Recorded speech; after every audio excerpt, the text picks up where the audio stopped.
Hi everyone, I'm Sam from BioCosplay. In this video we're taking a look at the Figura Obscura Masque of the Red Death made by Four Horsemen Studios from Edgar Allan Poe's short story, The Masque of the Red Death. I was excited to get this figure because it's spooky season and it's a spooky figure and I don't have a ton of spooky looking figures currently, so this one's pretty cool to have. First I'll just show off some of the details. I really like the sculpt on the mask. It's got a lot of detail going on. The drips off the face are very cool. For the body of the figure, it's primarily the soft goods, which are nice. I like the texture they have. Sometimes at the smaller scale, soft goods can look weird since the texture of the fabric can be like too large or small, but I think this is a nice rough texture. There's some nice wrinkly sculpting on the arms and some spots that look like decay in the flesh. On this right arm, fades from black into red, and then the hand is primarily red with a black wash over it. It's also got glossy nails. And for the left arm, primarily black, but the tips of the fingers fade into red.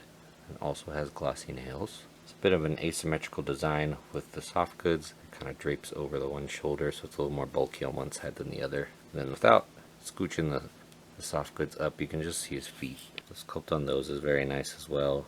Lots of wrinkles and ridges, and the glossy toenails as well that are slightly red. If we scooch his robes up a bit some, you can see that at the waist there's this plastic sculpted fabric that drapes here. This is like kind of rubbery, and there we can get a better look at zombie looking legs. Like the arms, they have some decayed looking bits. It's a little more extreme here, so you can see the muscle underneath the skin there. I think that looks really good. There's a bit less of that going on the left leg here. Just kind of the tiny spots. It's more heavily on right leg. I'm not going to take off the robes fully to see the torso. If you want to see that, Dorklayer did that in his review. I can link it in the description. But from what you can see, it looks good, and from his video with it taken off, it looks good under there. On this sculpted waist fabric, there's a black wash over all that, and it looks weathered and tattered on all the edges.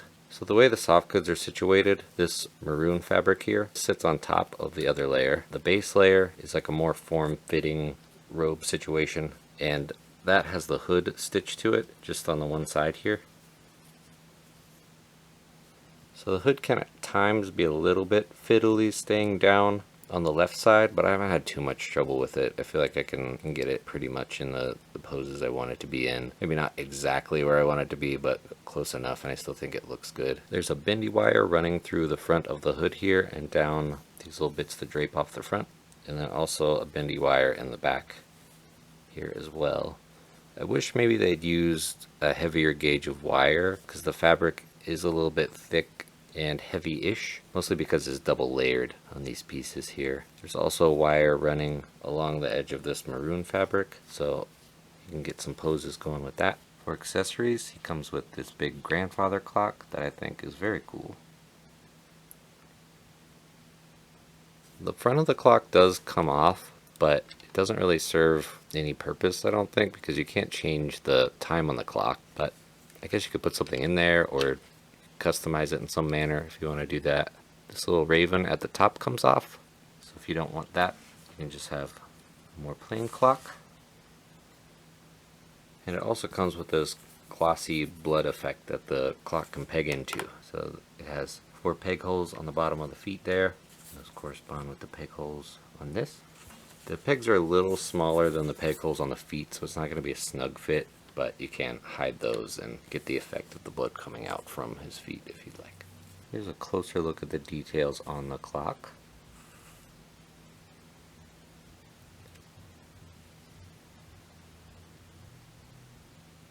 Lots of details and paint in there. I really like this face at the bottom. This looks cool. This guy's little creepy feeties.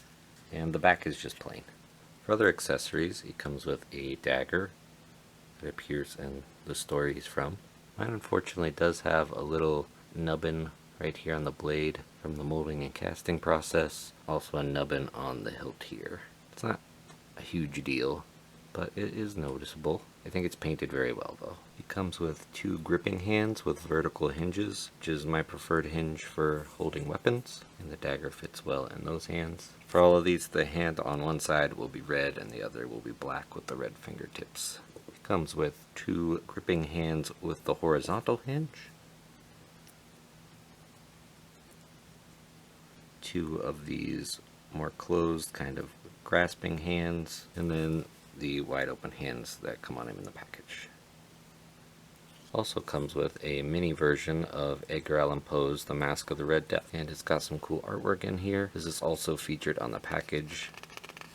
So yeah, this is just very cool for those who got the figure but may not have read the story, or just have in general, because it's got neat art and you can read through the story again. I don't normally show packaging, but I thought this one was pretty cool, so I wanted to show it. It's got very cool artwork. It's got some info on Edgar Allan Poe's Masque of the Red Death on the back here. Then on the inside, it has this like magnetic cover over it. On the inside, in the box, we've got the red window and the black room from the story. On the side of the box, some of the party goers. Here's a plague doctor. I think this looks really cool. Maybe this is a hint at a future Figura Obscura figure. You can see the different colored rooms and windows. That's kind of neat. And then here we have the 7 deadly sins and their corresponding colors. All the artwork on this is really good. I like it a lot. For articulation, I'll move the head out of the way. The head is on a ball peg, so you can get a lot of nuanced posing there. But it also has a hinge, so it hinges back that far. It does get a little gappy if you have the hinge all the way back and the head looking all the way up, but can't really prevent that with a scaly head. It hinges forward this far. You can really tuck the chin in there. The mask is on 2 pegs that go on the side of the head, and it's a soft rubbery plastic. And I'll take the mask off at the end of the video for those who want to see what's underneath. But if you don't, I won't spoil it, because they're kind of trying to keep it a little bit of a secret before the figure arrived to people. But since it's on those 2 pegs, it kind of acts as a hinge, and you can open the mouth a little bit. The shoulders move up this much. I don't think this one's limited by the cloth at all. No, it's not. There's no bicep swivel. There is a swivel at the elbow though. The elbows are single jointed, but they actually have really good range. They do have a little bit of a lip in the back here, but I don't think it's very noticeable, especially when it's posed.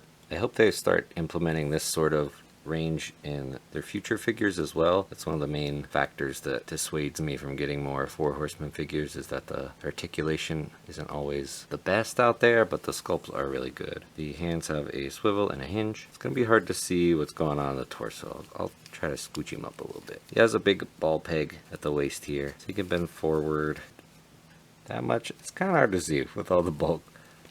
Back that much, and he can lean side to side. The hips go out that much. There's a thigh swivel. Go forward, not a ton, but I don't think he's going to be in super agile poses anyway. It's not a huge deal. Go back this much. Single jointed knees that only get just a little bit past 90 degrees. And then the ankles forward this much, back this much, and there's an ankle rocker. With the robe down, he's not super limited, so you can still get the legs out just about as much as you need to. There it is, kicking forward. Doesn't really prevent it kicking back at all. Doesn't get in the way of the knees. So I don't think the robe really limits anything. For size and comparisons, he's about 6 3/4 inches tall. The clock, if you have the raven on it, to the top of the point is about 10 inches tall. To the raven, about 9.5, and then to the top of just the clock itself here, a little under 9. Here he is next to the Mythic Legions Varg and Demistros. Here's a NECA movie Ninja Turtle and a G.I. Joe Classified Series Snake Eyes. Here he is with the Thousand Toys Hellboy and Mezco Atticus Doom. I feel like he would go really well with either of these in a display, since they both revolve around dealing with the paranormal. And here he is with the Animal Warriors of the Kingdom Lexion and SH Figuarts Megumi Fushiguro from Jujutsu Kaisen. I feel like you can make this figure work as a curse for Jujutsu Kaisen figures. That would be kind of cool. So overall, I really like this figure. It's not going to achieve the most dynamic poses, but I don't think it needs to. I think it's a good interpretation of the character, and I'm glad I got it. So if you don't want to stick around to see what's underneath the mask, don't forget to like and subscribe if you enjoyed it. Now for the reveal.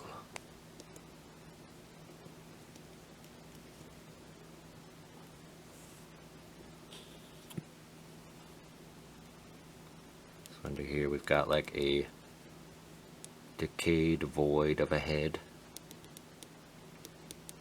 It's very glossy, and I think that's pretty neat. I don't know if I would display it without the mask on. I think it looks cooler with the mask, but it is pretty cool that they put this in here. This also has red paint on the front, so it fades from black to red, like the arms and hands do. I think you could actually finagle it to get the mouth open further than I showed before, especially like if you use some like blue tack or something on the top of the head. You could get some really cool wide open mouth poses. Here's that head on the Demistros body, an example of some pop and swap you could do. So I hope you enjoyed this video. If you did, let me know in the comments below. Give it a like, subscribe if you're so inclined. If you want me to keep doing action figure reviews, let me know.